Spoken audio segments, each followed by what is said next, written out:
Hey there, grumpy old fart here. I'm going to try to get this video done now. The third time's a charm, I guess. Okay. I'm doing an unexplained artifacts video on the Kalpa Vigraha. An artifact surfaced around 1959 or 1960, which turned modern science on its ear. Anthropologists and archaeologists have fostered a narrative which has been adopted by mainstream science. Human civilization, according to them, on this planet started about 6,000 years ago. Anything that doesn't fit this narrative is hidden, condemned, or criticized. The major museums all participate in this charade. Dates have been changed to make it seem like every artifact found fits in that 6,000-year time span. Information is coming out that exposes this charade. Check out my Unexplained Artifacts videos and Michael Cremo's, my video on Michael Cremo's book, Forbidden Archaeology. The book is fantastic. The truth is coming out. If you enjoy my content, it would really help me out if you would hit the like button, subscribe to my channel, share my content on social media, and post a comment or two. Remember, I welcome your comments, even if you disagree with me. If you enjoy a good book, check out my author page on Amazon. My pen name is H.L. Anderson. You can find all of my books there. I like to think I write good stories that make you think. I wrote a 3-book science fiction Western series called Drifters. I wrote, and I'm working on the 4th one. I wrote a fun story about a house in New Orleans where the monsters all hang out. It's called The House Off Farrago Road. I wrote a political fantasy called The Righteous President. And I'm working on the 3rd book in a futuristic science fiction warfare series. The first one is Vanguard 1. The second one is Task Force Terminus. It's a study of humanity from an alien perspective. I hope you get them and I hope you enjoy them. Now, back to the Kalpa Vigraha. The artifact I'm talking about now, the Kalpa Vigraha, is and I'm probably murdering these names, pardon me. Beg your forgiveness for that. The artifact is a brass idol of Lord Shiva. It was presented to representatives of the Central Intelligence Agency by a Tibetan monk. The monk impressed upon the CIA official of the importance of this item. The idol was housed in a heavy wooden chest with metal bindings and hinges and a metal lock. The chest and its contents, the golden idol of Lord Shiva, the brass idol of Lord Shiva, and an ancient manuscript found its way to a CIA storeroom in Washington, D.C. Months later, both the idol and the manuscript were examined by specialists in the employ of the CIA. The idol was thousands of years old, but they could not verify its exact age. They tried to take scrapings from inside the crevices and date those scrapings, and that's fine. The problem is those scrapings could have moved. They could have been there for longer than the statue and then, settled in there. I'm just saying. The brass idol, they as I said, they could not get the exact age. The brass idol is approximately 5.3 centimeters tall.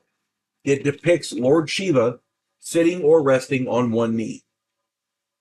The figure holds a circular weapon, possibly the Sudarshan chakra from Hindu mythology. The manuscript is written in an ancient form of Hindu writing and references a method of increasing human longevity. Excuse me. Stories surfaced wherein CIA researchers charged water with the idol and conducted experiments on human subjects. They monitored these human subjects for extended longevity beyond 100 years.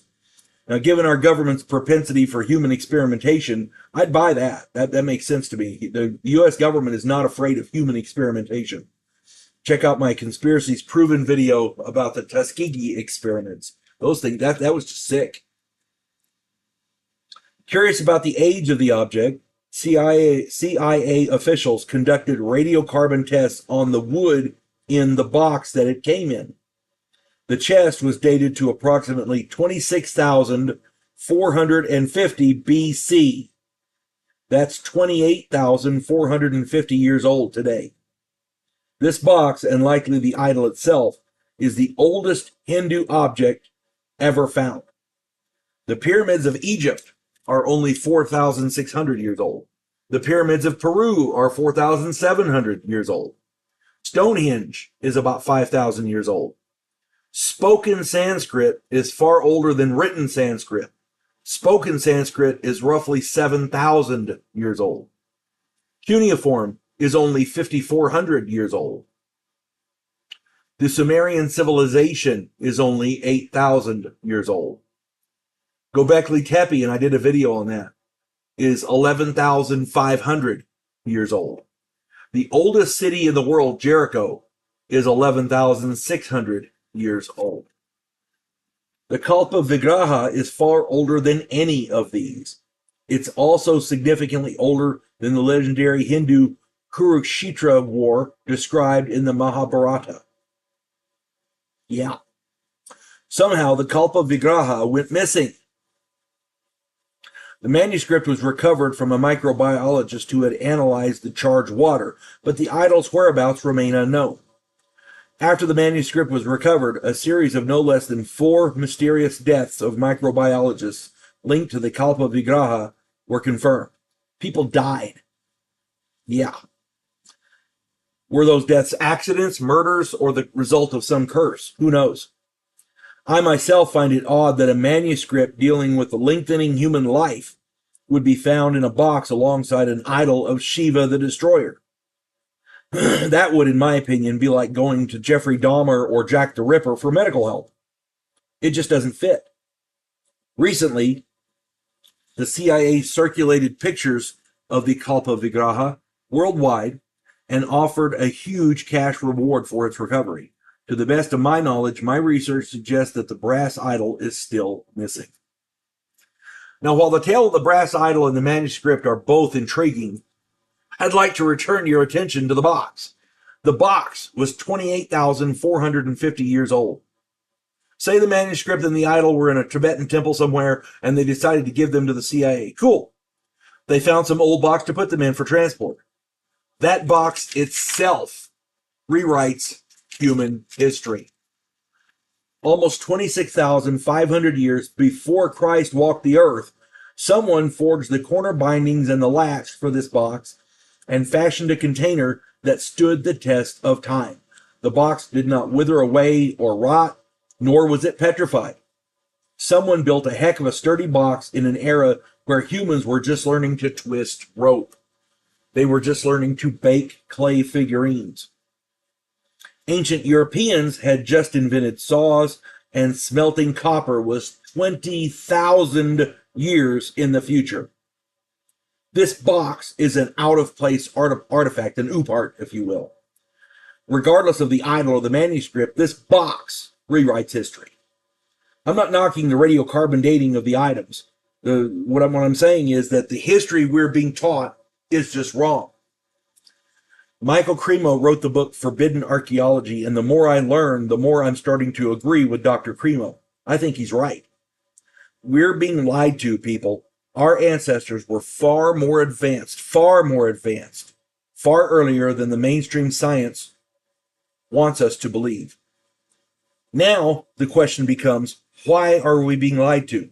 What's the reason and what is their agenda? Science is supposed to follow the facts.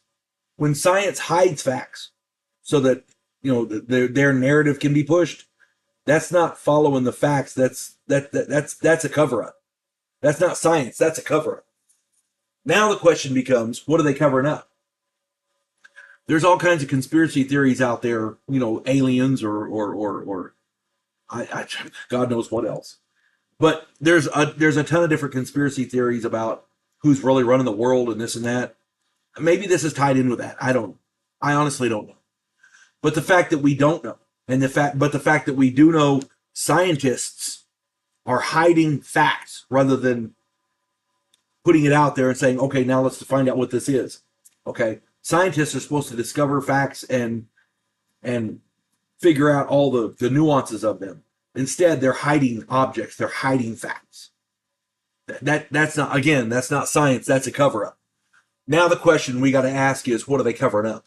Because we have so many of these out-of-place artifacts, these unexplained artifacts. Look them up on my channel. I got tons of videos of them. They're hiding something. We just got to find out what. Hope this finds everybody well. You folks have a good one. And again, if you have comments, please put them down there. Anything you have that would be enlightening, please put it down there. Even if you disagree with me, put it down there, because I'm not perfect. I make mistakes. Okay? Put it down there. I'm sure we all love to read them. You folks have a good one. God bless one and all. There is a house in New Orleans where the monsters all hang out. When the police detective, who happens to be a skinwalker squirrel, uncovers a plot by a paranormal perpetrator, he has to enlist the aid of his fellow housemates. If you enjoy a modern, quirky take on historical mythology, check out my new original novel, The House Off Farrago Road.